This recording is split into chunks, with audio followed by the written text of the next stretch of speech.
सुनो इधर, कल मैंने आप लोगों को एडमिशन के 4 केस बताए। जब भी कोई नया पार्टनर फर्म में एंटर होगा तो उसे सबसे पहले नया रेशो निकालना पड़ेगा।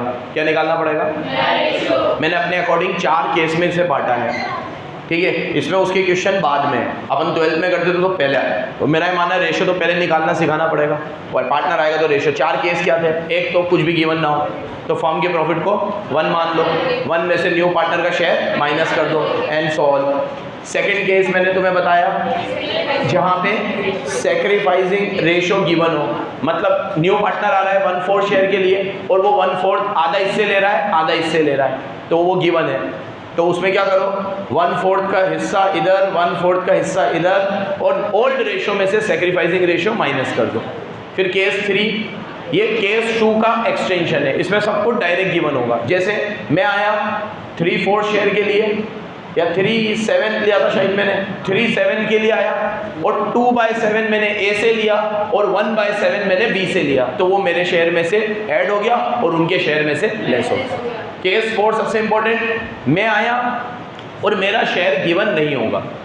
केस 1 में, 2 में, 3 में मेरा शेयर गिवन था, लेकिन केस 4 में मेरा शेयर गिवन, और 3 गोल्डन वर्ड दिखेंगे आपको, और हिज शेयर। तो अगर ए आया और उसने अपने हिस्से का 1/3 दे दिया, बी आया उसने अपने हिस्से का 1/4 दे दिया, तो उसके हिस्से का 1/3, उसके हिस्से का, और वो फिर उसमें से माइनस होगा और मेरे में प्लस हो जाएगा। ये सब मैंने कल आपको बताया, केस 4 केस। अब मैं एडमिशन से रिलेटेड जितनी भी चीज़ें हैं वो सब पढ़ा रहा हूँ, फिर अपन क्वेश्चन शुरू करेंगे। देखो बच्चों, जब भी कोई नया पार्टनर आता है तो सबसे पहले रेशो तो निकलता ही है। रेशो निकलने के बाद वो कैपिटल लेकर आता है, तो कैपिटल की एंट्री मैंने यहाँ लिखी नहीं है। अब कैपिटल की क्या एंट्री लिखूँ मैं, हम बच्चे तो हैं नहीं। Bank account debit to C's capital, मान लो सी नाम है तो सीज कैपिटल, या जो भी नाम है, ये कैपिटल लाने की एंट्री। फिर वो आएगा तो गुडविल भी लेकर आएगा, प्रीमियम फॉर गुडविल। गुडविल की एंट्री मैंने पिछले चैप्टर में पढ़ा दी।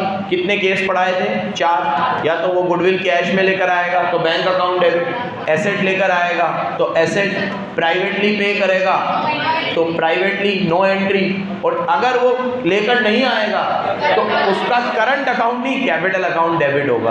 क्या डेबिट होगा? अब इन चारों केस में आप डेबिट में कुछ भी लिखो, क्रेडिट में तो ओल्ड पार्टनर आएंगे। क्रेडिट में कौन आएगा?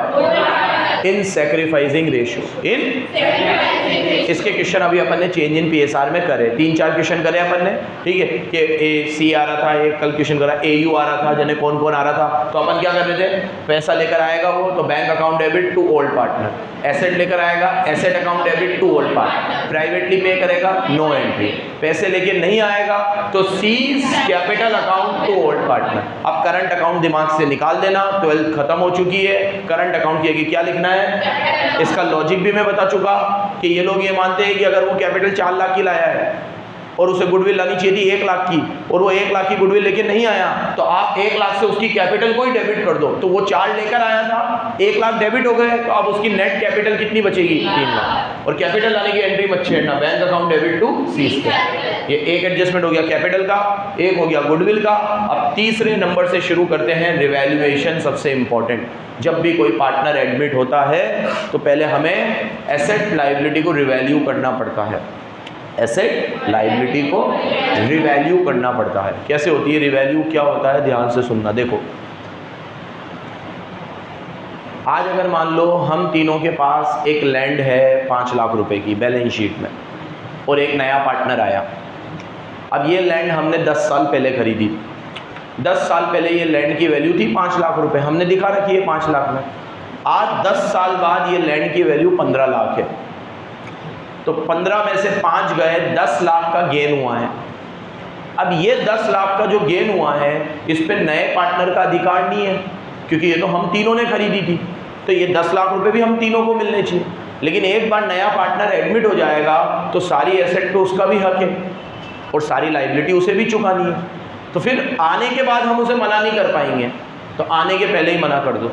उसके आने के पहले एक एक एसेट और एक एक लाइबिलिटी को रिवैल्यू कर दो। देख लो कौन सी एसेट बढ़ रही है, कौन सी एसेट, कौन सी लाइबिलिटी बढ़ रही है, कौन सी लाइबिलिटी, और इस पे जो भी प्रॉफिट या लॉस आता है वो आपस में बांट लो। बोलो, जो भी प्रॉफिट है इसे बोलते हैं रीवैल्यूएशन।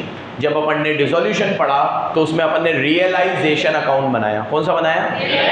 क्योंकि हम उसमें सारी एसेट बेच देते थे। यहाँ बेचना नहीं है, उसका पुनः मूल्यांकन करना है। क्या करना है? इसका हिंदी में पुनः मूल्यांकन है, इंग्लिश में रीवैल्यूएशन। क्या करना है? Now it is quite obvious कि जब हम एसेट और लाइबिलिटी को रिवैल्यू करेंगे तो कोई एसेट बढ़ेगी और कोई एसेट क्या होगी? कम होगी। और क्या होगा? एसेट या तो बढ़ेगी या कम होगी। एंट्री भी बड़ी सिंपल है, बिल्कुल नाजुक एंट्री है। देखो इधर, अगर एसेट कम होती है तो क्रेडिट होती है कि नहीं होती, और लाइबिलिटी बढ़ती है तो भी क्रेडिट होती है। ये रूल तो सबको पता है। तो नीचे एसेट आएगी अगर कम होगी तो, लाइबिलिटी आएगी अगर बढ़ेगी तो ऊपर क्या आएगा? तो एंट्री बन गई रिवैल्यूएशन टू असेट अगर एसेट कम हो रही है तो, और लाइबिलिटी बढ़ रही है तो रिवैल्यूएशन टू लाइबिलिटी। क्या एंट्री होगी? रिवैल्यूएशन। एनी समस्या, एनी डाउट? अब वो ऐसे बोलेगा स्टॉक कम हो रहा है, रिवैल्यूएशन टू स्टॉक। फर्नीचर कम हो रहा है, रिवैल्यूएशन टू। बिल्डिंग कम हो रही है, रिवैल्यूएशन टू। क्रेडिटर बढ़ रहे हैं, revaluation to credit. Outstanding expense बढ़ रहे हैं, रिवैल्यूएशन टू। तो एसेट अगर कम होगी तो क्रेडिट में आएगी, लाइबिलिटी अगर बढ़ेगी तो क्रेडिट में आएगी। तो ऊपर क्या आएगा? रिवैल्यूएशन। नेक्स्ट, अब उल्टा कर लो, एसेट अगर बढ़ेगी तो डेबिट में आएगा, लाइबिलिटी अगर कम होगी तो भी डेबिट में आएगा। नीचे क्या आएगा? तो ये रिवैल्यूएशन डेबिट में भी आएगा, क्रेडिट में भी आएगा। अगर क्रेडिट साइड ज़्यादा है डेबिट साइड से तो प्रॉफिट है, और डेबिट साइड ज़्यादा है क्रेडिट साइड से तो लॉस। तो दो एंट्री हो जाएगी, प्रॉफिट की और लॉस। प्रॉफिट में होगी रिवैल्यूएशन टू, लॉस में होगी पार्टनर्स कैपिटल टू। क्या होगी? Partners capital to. ठीक है, ये एंट्री ओल्ड रेशियो में होगी। किस में होगी? न्यू में नहीं होगी, सैक्रिफाइसिंग में भी नहीं होगी। किस में होगी? वो गुडविल वाली एंट्री सैक्रिफाइसिंग में करी थी, बाकी सब एंट्री ओल्ड। और ये सिर्फ ओल्ड पार्टनर को मिलेगा, न्यू को अगर उसको भी देना होता तो ये मगजमारी क्यों करते? इसीलिए तो कर रहे हैं कि उसको, क्योंकि वो आज आया है, उसका अधिकार है आज के बाद से। आज के पहले तक पे उसका कोई हक, इससे उसके आने के पहले हम सारा खजाना खाली कर देंगे। ठीक है, तो रिवैल्यूएशन में प्रॉफिट भी आ सकता है, और क्रेडिट साइड ज़्यादा है तो प्रॉफिट, डेबिट साइड ज़्यादा है तो लॉस। प्रॉफिट बांटना हो तो रिवैल्यूएशन टू पार्टनर, लॉस बांटना हो तो पार्टनर्स टू रिवैल्यूएशन। रेशो कौन सा लगेगा? ऑल। ये हो गया पूरा रिवैल्यूएशन। इसमें अभी कुछ खास एडजस्टमेंट की बात इसमें कुछ खास एडजस्टमेंट की बात करते हैं। देखो सामने देखो, चुन्नू मुन्नू एडजस्टमेंट तो हम कर ही लेंगे। जैसे वो बोलेगा स्टॉक कम हो रहा है 10% से, तो हम क्या एंट्री करेंगे? Revaluation to stock. अब बैलेंस शीट में स्टॉक 60,000 का दे रखा है और 10% से कम हुआ है, तो हम कितने से एंट्री करेंगे? 6,000 से। ठीक है, वो बोलेगा फर्नीचर को 20% से बढ़ाना है, तो फर्नीचर हमारी एसेट है, तो एंट्री करेंगे furniture account debit to revaluation. ठीक है, कितने से बढ़ाना है? 20% से। अभी मान लो फर्नीचर 20,000 का है, तो 20,000 का 20%, तो कितने से हो जाएगी? 4,000। तो ये चुन्नू मुन्नू एंट्री बढ़ाना कम करना, इससे हम वाकिफ़ है, ये हम कर सकते हैं आराम से। स्पेशल एडजस्टमेंट में पढ़ा देता हूँ आपको, जो थोड़े ट्रिकी होंगे। इसमें नंबर 1 पे आता है over valuation and under valuation. अगर मान लो आपको बैलेंस शीट में स्टॉक दे रखा है 60,000 रुपये का, इसके भी फोटो ले लेना फिर तुम। अभी कितने का दे रखा है? और क्वेश्चन में बोला है स्टॉक 10% से ओवर वैल्यूड है। Stock is over valued bye 10%। ठीक है, ये बच्चों को याद भी होगा, लेकिन उसके बाद भी चुपचाप सुनना। ठीक है, ओवर वैल्यूएशन का क्या मतलब होता है? जब आपने अपने स्टॉक को हद से ज़्यादा दिखा रखा है, जितने की उसकी औकात भी नहीं है। ओवर वैल्यूएशन का एक एग्जांपल देता था मैं तुम्हें 12th में, वही एग्जांपल दूंगा कि अभी जैसे सपोज़ करो कि मेरे पास ये दक्ष के पापा है। ठीक है, अभी मान लो दक्ष तो चलो बढ़िया बच्चा है हमारा, तो सारे बढ़िया हो। ठीक है, मान लो मेरे पास बच्चे आए किसके, अरे पापा आए, बच्चे तो आते ही है, ठीक है। मयंक के पापा आए, ठीक है, अभी थोड़ी आया बाउल है, ठीक है। उन्होंने बोला कि सर ये मेरा लड़का है, ये तो बहुत शानदार है, दिन भर पढ़ता रहता है, ठीक है, दिन रात एक कर देता है पढ़ने में, 3-4 किताबें तो ये अपनी तरफ से निपटा चुका है, ठीक है, जो आपने दिए उसके अलावा भी। किसका नहीं, गुंजन तो पढ़ता है तो थोड़ा ओवर स्मार्ट ज़्यादा बनता है, बाकी पढ़ाई तो करता है। तो क्या इसकी ओवर स्मार्टनेस थोड़ी निकल जाए ना तो बहुत पोटेंशियल है इसमें, निकलेगी नहीं, लेकिन वो बचपन से इनहेरेंट है ना, वो कैसे निकलेगी वो। हाँ हाँ बिल्कुल, हार्दिक पांड्या है ये, वो कैप्टेंसी चलेगी हार्दिक पांड्या के हाथ से। तो तेरे को फुटबॉल का कुछ बना दे, फिर वो भी नहीं देखता, क्या देखता है फिर तू, बैडमिंटन, हाँ धनी मार खेलता है, धनी मार खेला है तुम लोगों ने, धनी मार खेला है, दिए चिपक चिपक के दिए, गुस्सा निकाला है किसी पे,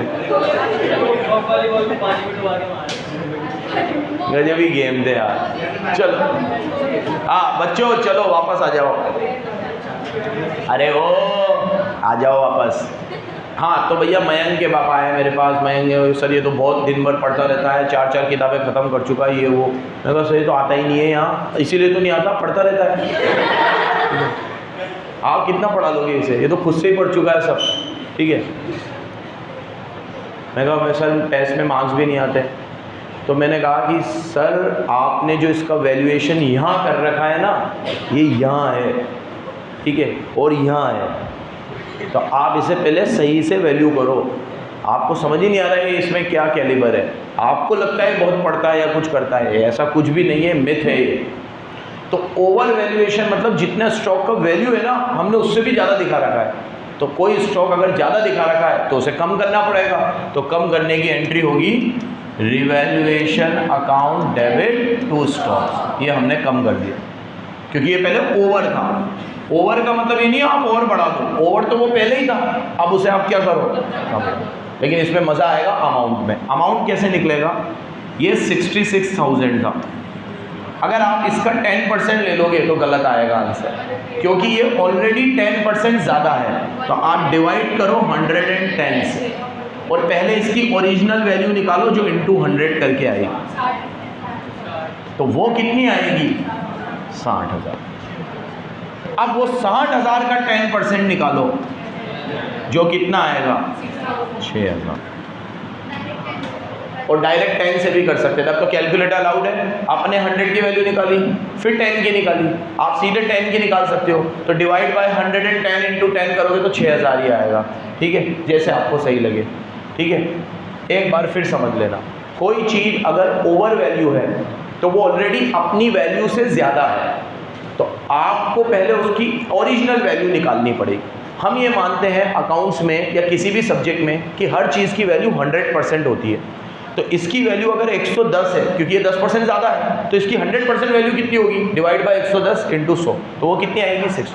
तो 60 का 10% कितना आएगा 6,000। तो जब भी ओवर वैल्यूएशन हो तो आपको रिवर्स कैलकुलेशन करनी है। बोलो, जब भी ये रिवर्स कैलकुलेशन करी मैंने।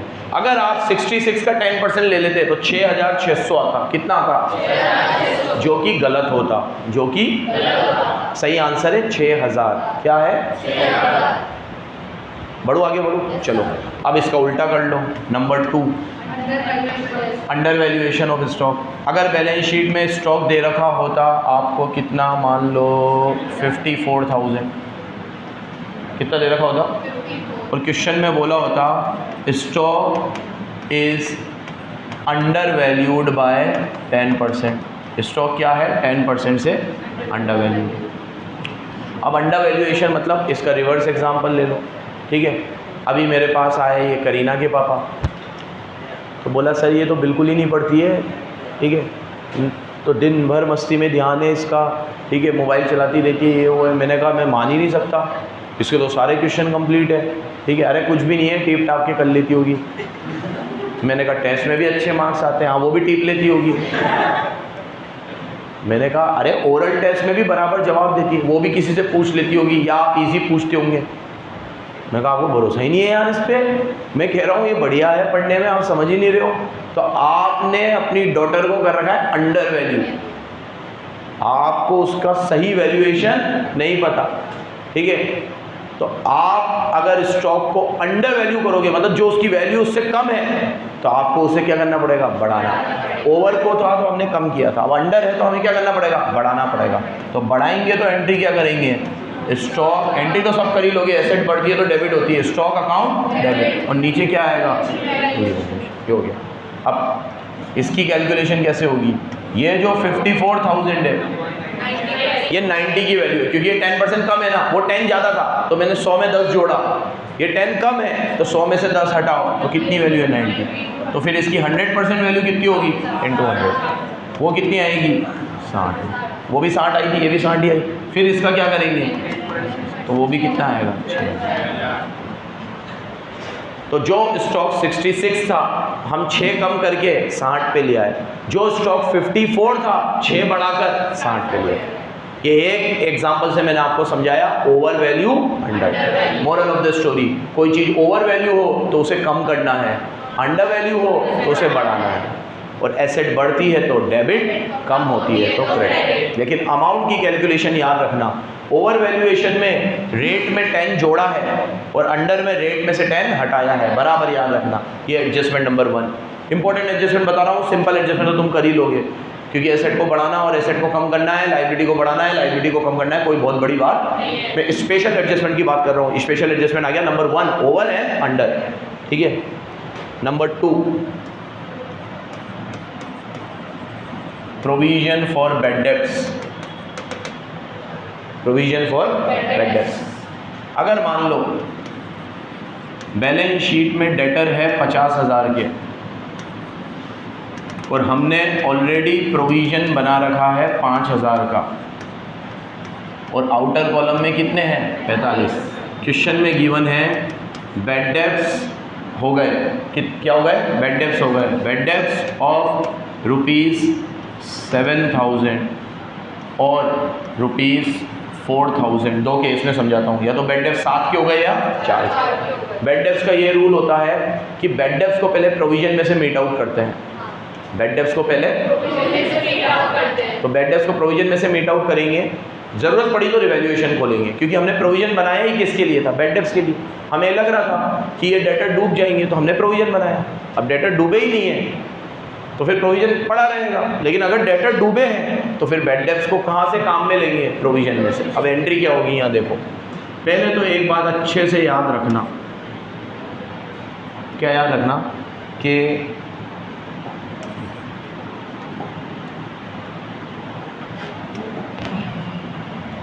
ये ओवर वैल्यूएशन अंडर वैल्यूएशन का, ये ओवर हो गया, ये अंडर हो गया, ठीक है।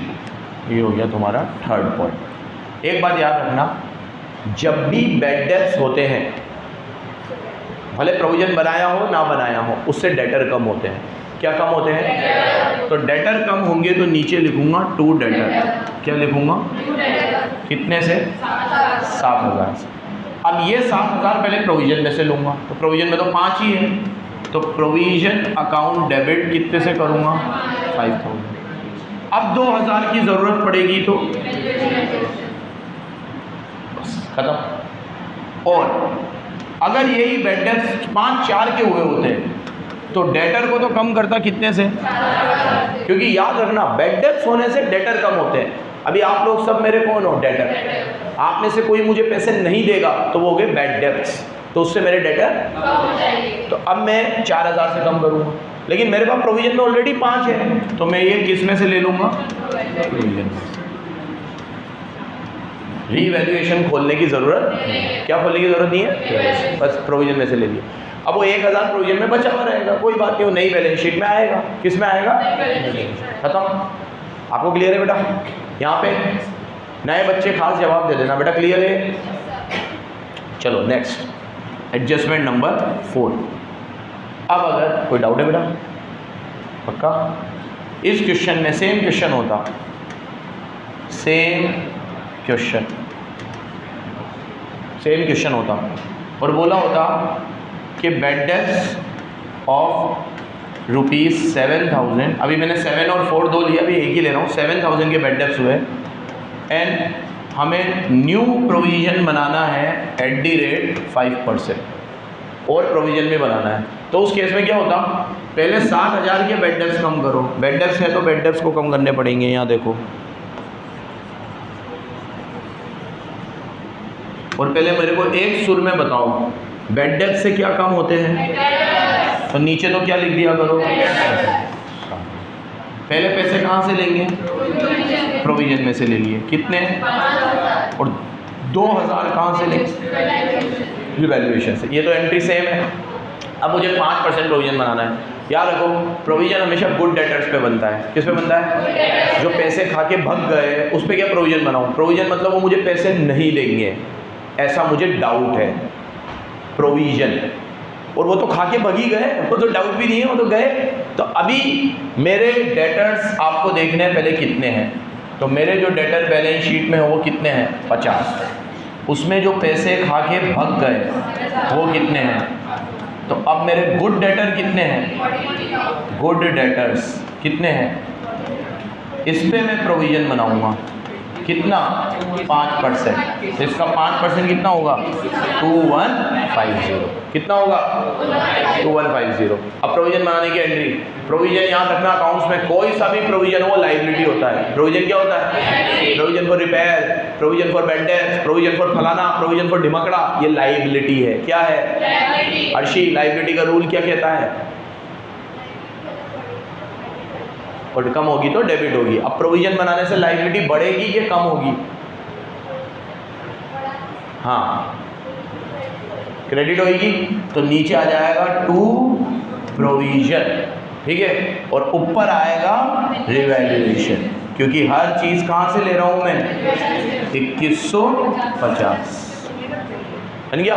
तो दो एंट्री करनी पड़ेगी, एक बेड डेप्थ की, एक प्रोविजन।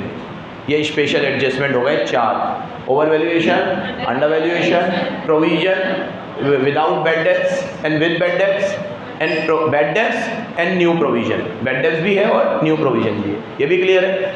अब इसमें मैं थोड़ा और ट्विस्ट कर दूं। अभी मान लो मैं तुम्हें कहता, एक क्वेश्चन 12th में बहुत अच्छा ये वाला भी आता था, कि अगर मान लो मैं तुम्हें कहता कि हमें न्यू प्रोविजन बनाना है, लेकिन मैं रेट ना देता तुम्हें 5%, और ऐसे बोल देता कि न्यू प्रोविजन एग्जिस्टिंग रेट से बनाना है। किससे बनाना है, तो आप पहले एग्जिस्टिंग रेट निकालते। कैसे निकालते, आपका पहला प्रोविजन 5,000 है और पहले के डेटर 50 है, तो 5,000 डिवाइड बाय 50,000। अब तो कैलकुलेटर अलाउड है, 10% आएगा। 5,000 डिवाइड बाय 50,000 कितना आएगा, तो फिर यहाँ 5 की जगह कितना बनाते हैं आप, 10। तो ये मैं घुमा सकता हूँ, क्या घुमा सकता हूँ कि भैया आपको प्रोविजन एग्जिस्टिंग रेट से बनाना है। बोलो, आपको प्रोविजन एग्जिस्टिंग रेट से बनाना है। एग्जिस्टिंग रेट हम ले लेंगे। एग्जिस्टिंग रेट क्या लेंगे कि आपका पहले का प्रोविजन 5 है, पहले के डेटर 50 है, 5 डिवाइड बाय 50, तो रेट कितनी आएगी, 10%। कितनी %? तो मैं 5 उड़ा के ऐसे भी दे सकता हूँ। याद रखोगे या ये लिखूँ, ये याद रह जाएगा। अगर एग्जिस्टिंग रेट बोलेगा तो एग्जिस्टिंग रेट से बनाना। ये सब अभी फोटो ले लेना बराबर। हाँ, क्या चीज़,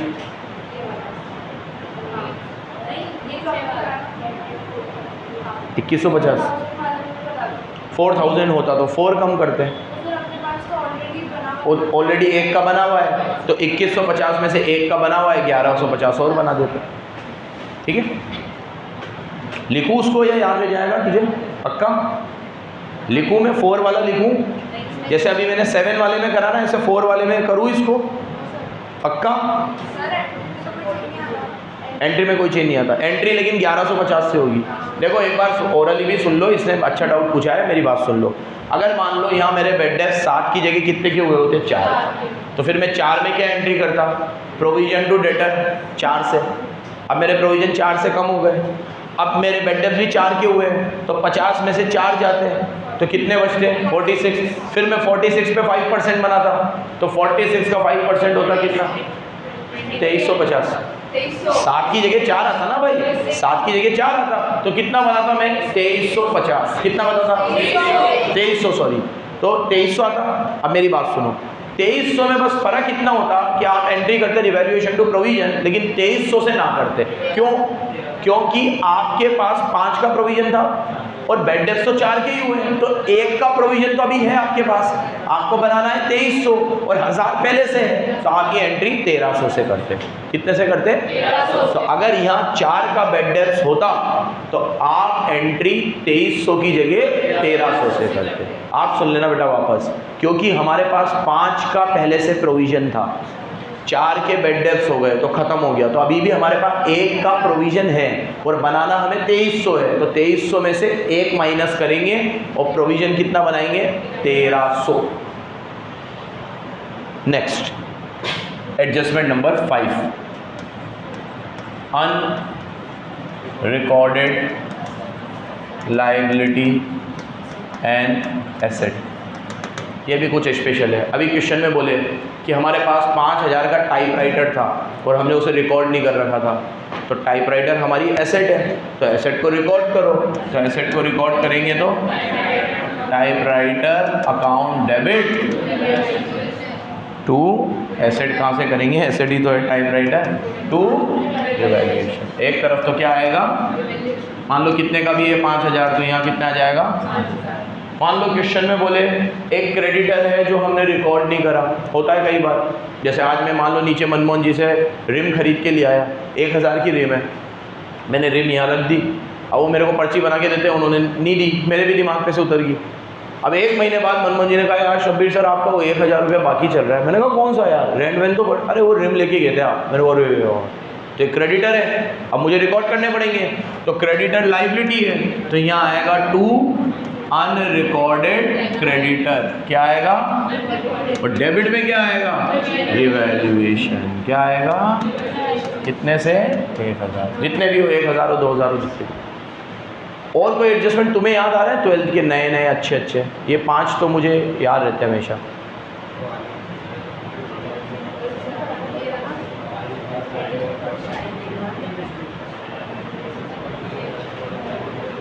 डिंग नंग डिंग नंग डिंग नंग।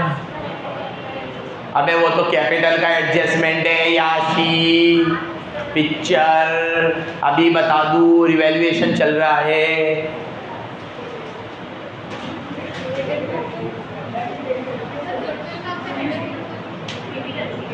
अलग चीज़ है वो। चलो क्या रिवैल्यूएशन में आप कोई और एडजस्टमेंट क्वेश्चन में आते हैं फिर तब चर्चा करेंगे। क्या आपका रिवैल्यूएशन वाला टॉपिक समाप्त हुआ? ठीक है, चलो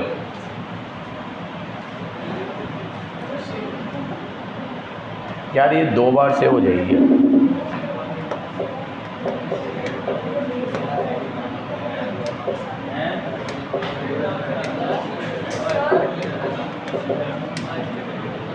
हाँ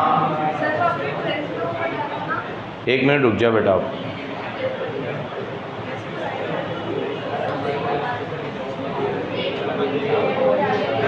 देखो तुम्हें यहाँ रिवैल्यूएशन दिख रहा है क्या? ये रहा एक तो,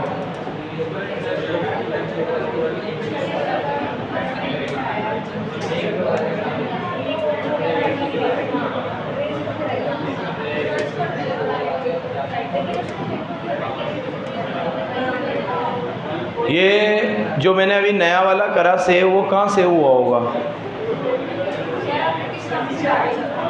अरे नीचे तो पुराना वाला ही है वो। पॉज कर तो।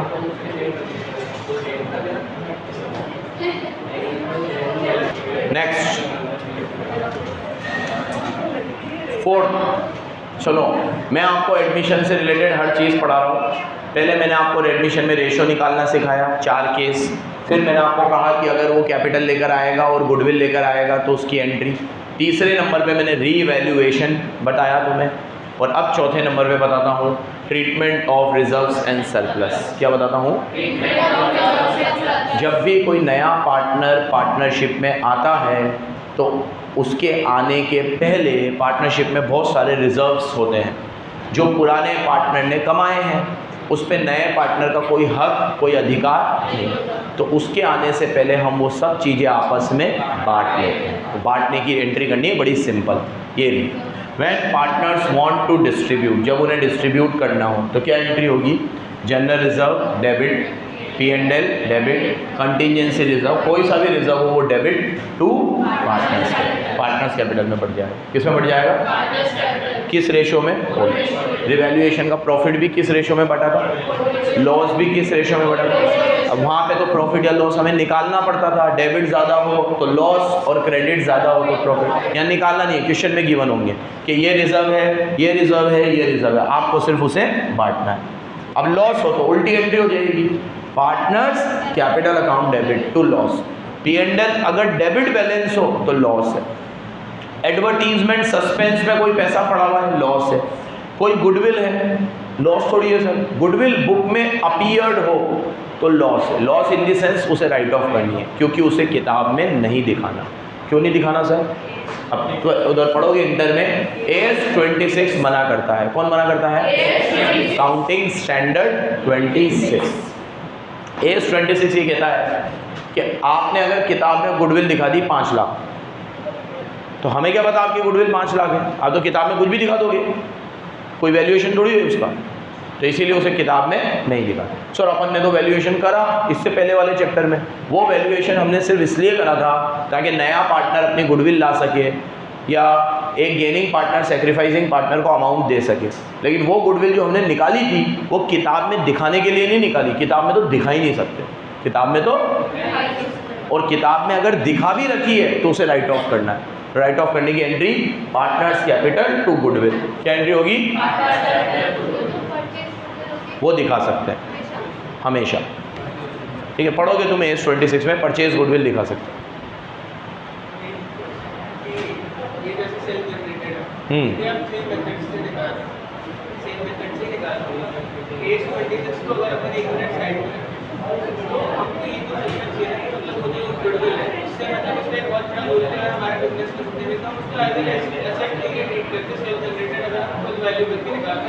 देखो ये कह रहा है कि सर अगर AS 26 को अभी थोड़ा साइड में रख दे तो जो गुडविल है वो हमारे बिजनेस में एक इम्पॉर्टेंट रोल प्ले करती है, तो हम उसे एज अ एसेट क्यों नहीं दिखाते? यही है डाउट। सवाल ये है, जवाब सुनो।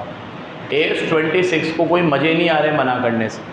AS 26 ने इसीलिए मना किया है, पहले दिखाते थे गुडविल, अब क्यों नहीं दिखाते? क्योंकि उससे विंडो ड्रेसिंग होती है। क्या होती है? आप अगर आज यहाँ पे ये बैलेंस शीट है,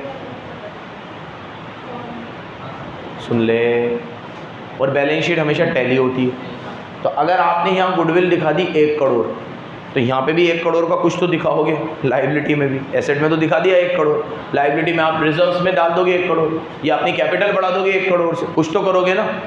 तो ये 1 करोड़ रुपए जो आपने दिखाया, अब वाकई में आपकी कैपिटल है क्या 1 करोड़? कल आपका बिजनेस वाइंडिंग अपने चला गया तो वो गुडविल 1 करोड़ में थोड़ी बिकेगी, बाकी की एसेट तो बिक जाएगी। तो बाकी की एसेट बेच के आप सारा पैसा आएगा, गुडविल बेच के 0 आएगा, और आप ये बोलोगे मेरी कैपिटल तो 1 करोड़ थी, वो तो मुझे मिली ही नहीं, जबकि वो 1 करोड़ आपने लगाया थोड़ी था, आपने तो गुडविल इधर बढ़ा दी और कैपिटल इधर बढ़ा दी। अब वो 1 करोड़ रुपये जब लेने की बारी आएगी तो आप कहोगे मैं एसेट में से मैं भी लूँगा क्योंकि मेरी कैपिटल भी 1 करोड़ है। वो बोलेंगे आपकी कैपिटल 1 करोड़ थोड़ी है, लेकिन कौन देखने गया? आपने तो यहाँ गुडविल बढ़ा दी, यहाँ कैपिटल बढ़ा दी, तो गलत है ना। तो ये विंडो ड्रेसिंग होती है इससे। तो AS 26 ने मना किया है, तो अभी तो मैं आपको सिर्फ कंक्लूजन पढ़ा रहा हूँ, भविष्य में आप AS 26 भी पढ़ोगे ही सही तो बताएगा कि क्यों मना करता है। ऐसे थोड़ी मना करते हैं, सारे अकाउंटिंग स्टैंडर्ड्स लॉजिकल है, उनके आने के पीछे का मकसद है। पूरी अकाउंटेंसी कहाँ से निकली है? Accounting standards. AS आपका सबसे इंपॉर्टेंट है। इनफैक्ट CA इंटर में आप 100 नंबर के अकाउंट में 60 नंबर के AS ही पढ़ोगे सिर्फ, हर AS है आपके कोर्स में, हर AS। अब क्या बचा?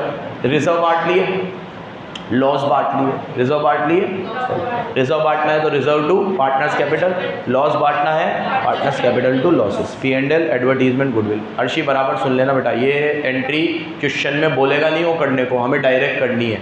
जहाँ तुझे जनरल रिजर्व दिखा एंट्री करनी है, कंटीजेंसी रिजर्व एंट्री करनी है, बोलेगा नहीं वो तो डायरेक्ट शुरू हो जाएगा। समझ गए? ये कंसेप्ट अच्छे से समझ लेना सारे बच्चे। अब कई बार वो क्वेश्चन में बोलेगा कि partner do not want to distribute reserve. Distribute करने का नहीं बोलेगा, आपको करना है, लेकिन वो मना कर दे कि हमें रिजर्व डिस्ट्रीब्यूट नहीं करना, तो फिर आप रिजर्व डिस्ट्रीब्यूट मत करना। क्यों? क्योंकि अभी जैसे सपोज करो ये उर्विका, सना और निवेदिता पार्टनर है, मैं नया पार्टनर आया, तो उर्विका कह रही है यार सर के आने से अपन सारे रिजर्व बांट देंगे, तो अपने रिजर्व तो अपन इतनी मेहनत से कमाए हैं और अपन बांट लेंगे, आने देना इनको आ रहे हैं तो क्या दिक्कत है, इनको नहीं देंगे अपन। तो इन्होंने मेरे से बोल दिया सर ये हमारे रिजर्व है, हम ही लेंगे, आपको नहीं देंगे। ठीक है, आपको नहीं देंगे। मैंने कहा क्यों नहीं दोगे यार, मेरे को देने पड़ेंगे, भविष्य में बढ़ेंगे तो मुझे भी देना। आज बांट रहे हो तो आज तुम्हारे, भविष्य में ये रिजर्व और बढ़ेंगे तो उसमें तो मेरा भी हक है फिर। तो इन्होंने क्या करा, मेरे आने की वजह से जो गेन कर रहा है वो किसको कंपनसेट करेगा, मेरे आने की वजह से गेन तो मैं ही करूँगा क्योंकि मैं नया पार्टनर हूँ, और ये सेक्रीफाइस करेंगे तो मैं इनको कंपनसेट कर दूंगा। तो एंट्री हो जाएगी गेनिंग पार्टनर टू। उससे क्या होगा कि आगे चल के कभी रिजर्व बटेंगे ना तो मुझे भी मिलेंगे फिर, क्योंकि मैंने आज इनको कंपनसेट कर दिया ना। मैंने कहा तुम मेरे वजह से रिजर्व बांट रहे हो तो बांटो मत, रिजर्व रहने दो बैलेंस शीट में, मेरे से पैसे ले लो एक्स्ट्रा। तो मैं गेनिंग हूँ तो मैंने पैसे दे दिए, किसको, सेक्रीफाइसिंग को। तो एंट्री हो जाएगी गेनिंग पार्टनर टू।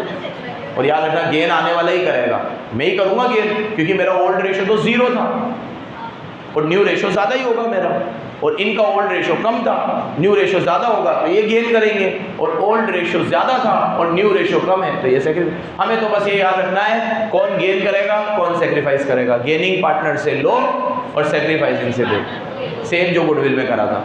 किसमें करा था, वही रिजर्व में। लेकिन ये डायरेक्ट नहीं करना, ये कब करना है, अगर उन्हें डिस्ट्रीब्यूट करना हो तो ये एंट्री करनी है। ये एक और कंसेप्ट हो गया आपका। 2 स्पेशल रिजर्व है, ये नॉलेज के लिए पढ़ा रहा हूँ क्योंकि आपकी बुक में इसका एक भी क्वेश्चन नहीं है।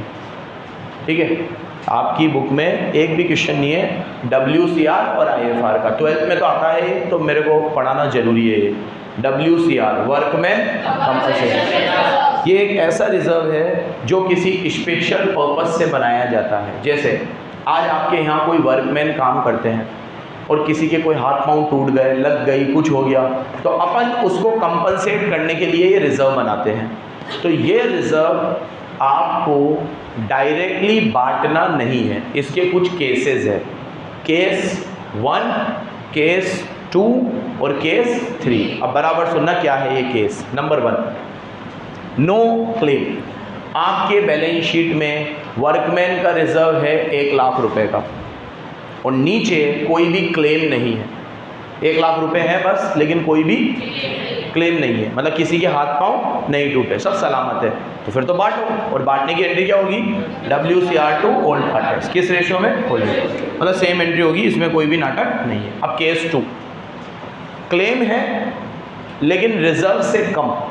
जैसे WCR में 5 लाख रुपए आपके पास और एक वर्कमैन के हाथ पांव टूट गए और वो क्लेम लेकर आया 2 लाख का, तो आप क्लेम में कितने डाल दो, 2 लाख। रिजर्व में कितने हैं, तो 5 में से 2 जाएंगे तो अभी भी 3 लाख बचेंगे, वो 3 लाख आप पार्टनर्स में बांट। ये भी एंट्री किस में होगी, इन हर एंट्री ओल्ड रेशियो में होगी। किस में होगी, ओल्ड रेशियो में। ये हो गया, ठीक है। व्हाट इज रिजर्व, ठीक है, आपको क्लियर है बेटा। ये कोई डाउट हो तो पूछ लो, कोई दिक्कत नहीं है।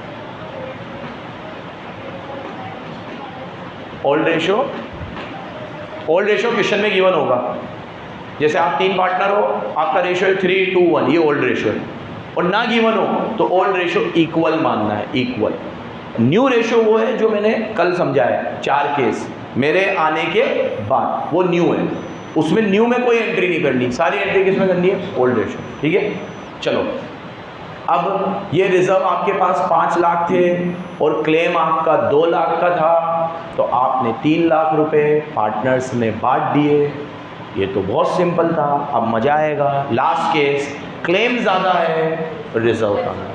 आपका क्लेम है 7 लाख का, अब किसी के हाथ पांव टूट गए तो कितने भी टूट सकते हैं, ठीक है, तो जो भी 5 लाख के टूटेंगे, क्योंकि हमने रिजर्व कितने का बना रखा था, 5 लाख, तो कितने का भी आ सकता है।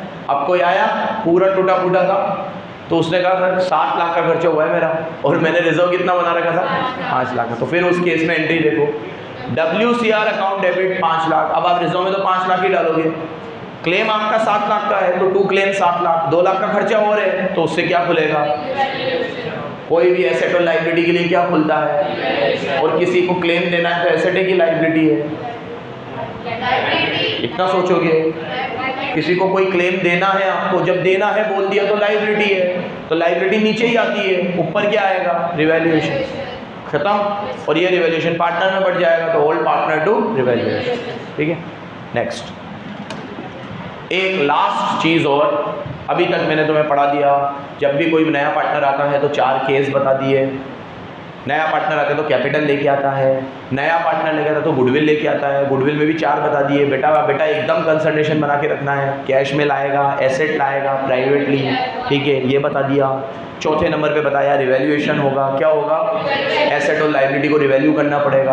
अब 5वें नंबर पे रिजर्व बता रहा हूँ, ये आखिरी चीज़ है, फिर कैपिटल का एडजस्टमेंट बाद में देखेंगे। अब कल से क्वेश्चन शुरू कर देंगे हम। तो रिजर्व के अंदर अब 2 स्पेशल रिजर्व होते हैं, एक WCR, एक होता है IFR, इन्वेस्टमेंट। IFR में क्या होता है, इसमें भी ये रिजर्व बनाया जाता है इन्वेस्टमेंट की वैल्यू में अगर कोई गिरावट आए तो उसे कंपनसेट करने के लिए। किसकी वैल्यू में गिरावट आए, किसकी वैल्यू में क्या है, कोई गिरावट आए तो उसे क्या करने के लिए, कंपनसेट। अभी मान लो मैंने एक इन्वेस्टमेंट कर रखा था 5 लाख का और उसकी वैल्यू में गिरावट आ गई 1 लाख की, तो वो कितना रह गया, 4 लाख रह गया। तो वो जो वैल्यू में गिरावट आई उसको हम कहाँ से लेंगे, IFR से लेंगे। कहाँ से लेंगे, IFR से लेंगे। अब कैसे लेंगे ये देखो, अगर कोई गिरावट आई ही नहीं तो फिर तो रिजर्व बांट देंगे IFR टू पार्टनरशिप, वही ओल्ड रेशियो में। अगर गिरावट आई तो IFR अकाउंट डेबिट 4 लाख, मान लो 4 लाख है, और इन्वेस्टमेंट कम हो गई आपकी 1 लाख से, तो 4 लाख में से 2 इन्वेस्टमेंट, 1 लाख इन्वेस्टमेंट कम कर दो। पहले क्लेम लिख रहा था, अब क्लेम नहीं है, क्या लिखूंगा, इन्वेस्टमेंट, क्योंकि इन्वेस्टमेंट कम हो गई है। तो 5 लाख में से 1 लाख इन्वेस्टमेंट में दे दो और 4 लाख ओल्ड पार्टनर्स। सारी एंट्री किस में होगी, बार बार बोलूंगा नहीं, किस में होगी, ओल्ड रेशियो। ये बढ़ गया।